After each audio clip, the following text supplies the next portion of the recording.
नमस्कार साथियों, आप सभी लोगों के लिए जो भी बच्चे बिहार पुलिस कांस्टेबल की तैयारी कर रहे हैं, एक बहुत इंपॉर्टेंट फैक्ट जो हीट और टेम्परेचर वाले क्वेश्चन से पूछा जाता है कि तापमान को नापने के लिए हम जिस युक्ति का उपयोग करते हैं उसी युक्ति को हम लोग बोलते हैं यहाँ पर क्या, थर्मामीटर। ठीक है, हिंदी में कहा जाता है इसे तापमापी। और अगर हम लोगों से पूछा जाए कि ये तापमापी जो है वो ऊष्मा के कौन से गुण पर आधारित होती है, तो ऊष्मीय प्रसार यानी थर्मल एक्सपेंशन का जो एक प्रिंसिपल होता है उस पर बेस्ड ये तापमापी काम करती है।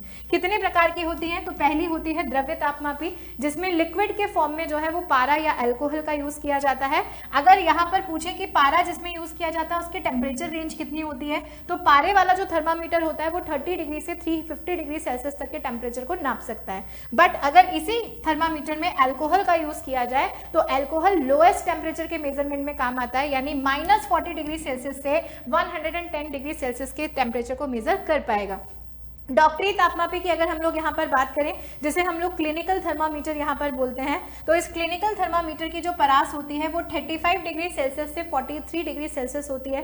फॉरेनहाइट में अगर हम लोग चले जाएं तो 95 डिग्री फॉरेनहाइट से 110 डिग्री फॉरेनहाइट तक होती है। गैसियस थर्मामीटर की अगर हम लोग बात करें तो गैसियस थर्मामीटर में हाइड्रोजन और नाइट्रोजन गैस का क्या किया जाता है, यूज किया जाता है। अगर हाइड्रोजन गैस का यूज इसमें किया जा रहा है तो 500 डिग्री सेल्सियस तक के टेम्परेचर को मेजर कर सकते हैं, और अगर नाइट्रोजन का यूज किया जा रहा है तो 1500 डिग्री सेल्सियस तक के टेम्परेचर को यहां पर मेजर किया जा सकता है। तो ऐसी सभी सूचनाओं के लिए जुड़े रहिए हमारे चैनल से। धन्यवाद।